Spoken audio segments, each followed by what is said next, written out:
Yeah, listen, our from our Omaha trip to our Denver trip, and then a makeup game on a Monday with USD, kind of made for a pretty tight few days, and right now we're a team I think that's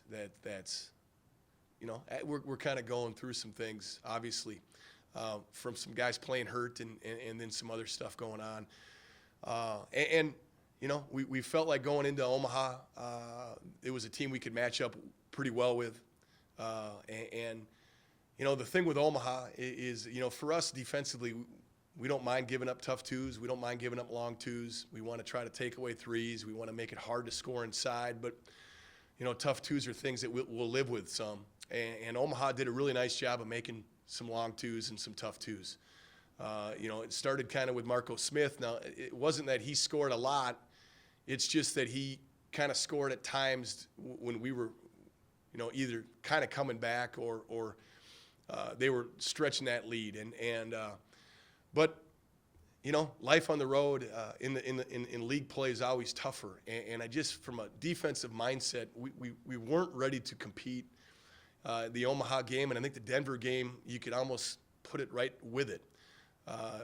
From the level of toughness you got to play with on the defensive side of the floor, we just weren't competing to that level that we needed to. And that, it doesn't matter injuries, and it doesn't matter. Everybody's going through these things. Omaha's gone through it. Denver's gone through it. So the two opponents we played are going through injuries, and they're going through some COVID issues as well. So, that's not an excuse at all.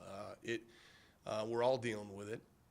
And for us, we didn't defensively play to the level that we need to. And some of it was offensive rebounding for our opponents. Some of it was we just didn't win a lot of one-on-one matchups, and teams took advantage of it. And so it was frustrating because that's just something we've got to get really a lot better at. Offensively, we scored enough points. Field goal percentage for road games for us, when you're shooting 45% at Omaha and 51% at Denver, you're doing what you need to do. I would say at Denver, we gave them too many turnovers for points, and that really kind of made it counterproductive for us defensively because we weren't doing great anyhow defensively, and it just gave them some easy extra points. But that's where we're at. That's what we're trying to improve and really build that identity defensively. And USD, I think a lot of that in the first half was the problem too. I think we scored early with them, and then when we went into a drought, they continued to score. And then I think the last 5 possessions in that USD game, we got stops. But we didn't score when we got those 5 stops to finish the half. And so they're going into halftime with an 11-point lead when I think we were up 4 at about the 10-minute mark or somewhere around there, with some opportunity. And we just didn't. Offensively, that more or less hurt us there because I thought defensively we were probably doing good enough things. But the 10 or 12 minutes in that second half, and it was highlighted with Brady Danielson and how hard he was playing. I thought guys responded to Brady defensively. Our offensive board coverage was good. We got a lot of second shot opportunities. We got to the free throw line a ton in the second half. All of our free throws were shot in the second half against USD. We did the things we needed to do to get back into it, but the game was lost really in those last 5 minutes of the first half. You're battling to come back from that. And when you expend that much energy, especially the way we are right now, we just weren't able to sustain it and make the plays against USD late. And so, tough. This is where we are. No one's going to feel sorry for us. We can't hang our heads and feel sorry for us. We got to just work to solve the problems. And as a coach, I can't sit and, this isn't about putting blame. The blame comes to me. We're trying to navigate through this and figure this out and be the best team we can possibly be. I think we've made strides offensively lately, and then we've kind of fallen defensively. So it's with all that's going on, we've got to just continue to find ways to put our guys in the best position so late in the game we're in a position to have success and win. So that's what we're going to keep working for. That's my long cover for the last 3 games. Sorry, I don't know if there's supposed to be more games in there, but I just did 3. Devin, go ahead with your question. Coach Paul Sather scored 20 or more for you in the last 2 games. What's it been like seeing him show up the way he has this it's great to see him, and what a great opportunity for him because he's just getting a chance to go out and play a lot of minutes. And I love how he's competing. I think you really see him offensively playing with confidence. And it's kind of finding the fine line sometimes, that gray area where he's got to see where, a tough shot, especially sometimes when he's attacking the basket, maybe finding an open man. But I love his aggressiveness. I love his confidence. And it's fun to see that from a young guy in your program because he's just going to keep growing and getting better. And on the defensive end, he's got to keep challenging himself and pushing himself because we need him to continue to grow on that side of the floor as well. But scoring and rebounding are two areas that he's really doing a great job for us. Nick, go ahead. Hey, Coach, kind of building off Paul Brunt's question, just what do you think has just made him have the start that he's had? Just, it makes it seem seamless, like he's, as a freshman. Yeah, opportunity is a big deal, right? Getting a chance, and I think when everyone gets their opportunities and their chances at certain times, and he's just really taking advantage of it.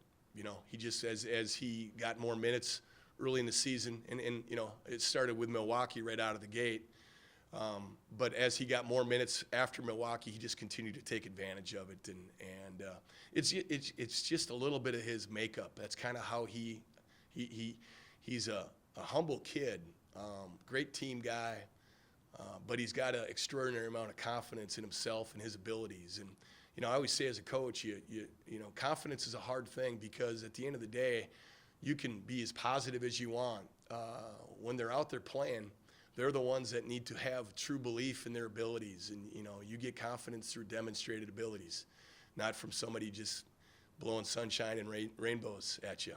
And the thing I've liked about Paul is that through adversity, through failure, when he hasn't played well or hasn't shot the ball well, he just continues to believe in himself and just continues to grow. And then you see him, having really good success with it.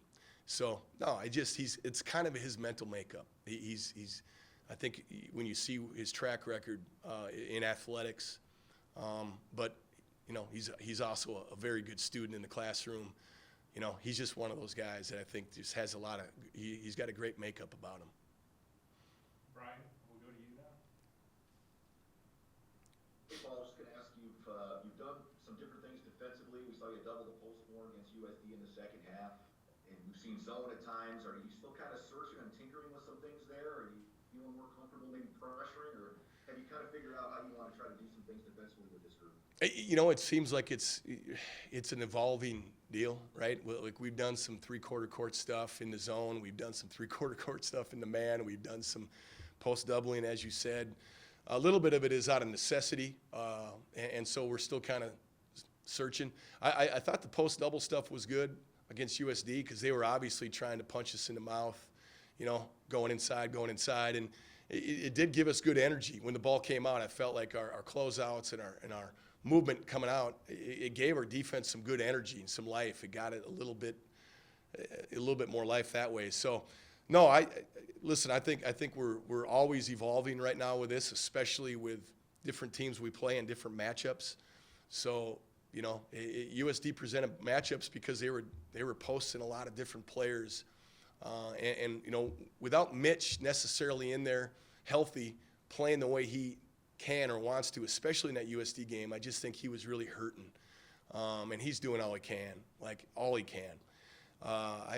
We're just searching for some ways to kind of help our team defensively the best it can. Wayne, do you have a question?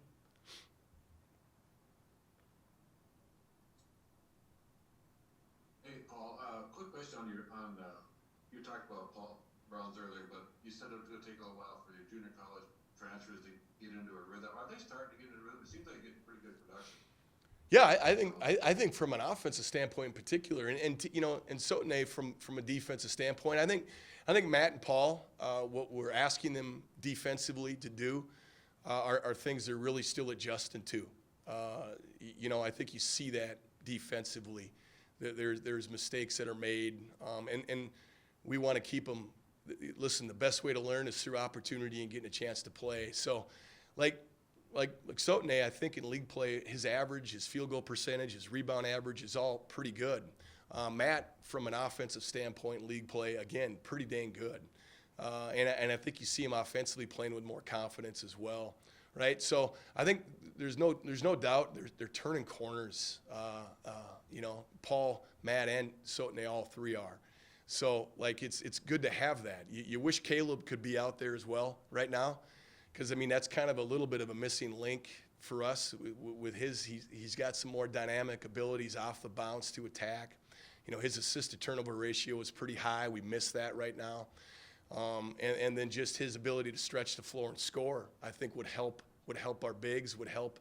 So, and it takes a little bit of that workload off Bentu, which I think we all feel at the two last year's in particular was where he did an awesome job. So Bentu's doing an unreal job as a leader for us right now. He's bringing awesome energy. He's defending the best. He's playing point. We're doing a lot from him. There's no question about it. But I think getting Caleb back to go along with Matt and Paul and those guys kind of growing is ideally what we want to get to. Anybody else have a question? Going once? Just real quick, Paul, just the matchup with Western Illinois and how you got to have to shift. They're a very, very different team from a personnel standpoint and from how they kind of attack you over USD, obviously. Yeah, very dynamic at the guard spot with Sandage and the Messmer kid. I think last year Sandage's coming out party was kind of against I think they were down big against USD at home, and then that next weekend we played them in a doubleheader. And, I think Coach Jeter threw him out at point guard, and I think our nickname for him after that weekend was Steph Sandage. I mean, the kid can really play. He can score. He can play off ball screens. He can play with open. He can get you in the post. He can do a lot of things. But the addition of the Messmer kid, I think, who's playing a lot of the point guard position, really makes them, I think, one of the better backcourts in our league. They're just really two dynamic guys that can score from anywhere, that can make most any pass. And then you throw Will Carius in that mix at 6'7", 225, and he is all a 6'7", 225. It's just a physical presence at that three, and they're playing him at a three quite a bit. Now they're moving him to some four as well. But he's a matchup problem because he shoots it so well. And then to me, a guy that's doing so well for them in league play is the Pearson kid. He just rebounds his tail off. I think he's averaging four offensive boards a game. The Luka, the transfer big they got that's kind of playing at the four, knock on wood, hasn't been shooting it as well in league play, but can really stretch the floor. Statistically, it's just maybe the last few games hasn't been great. But you got to treat him like a shooter. So they got a really good team. They got a lot of different guys that can score and hurt you. They can hurt you inside, they can hurt you outside, and your ball screen defense and your communication and your connectivity on defense has to be really, really solid.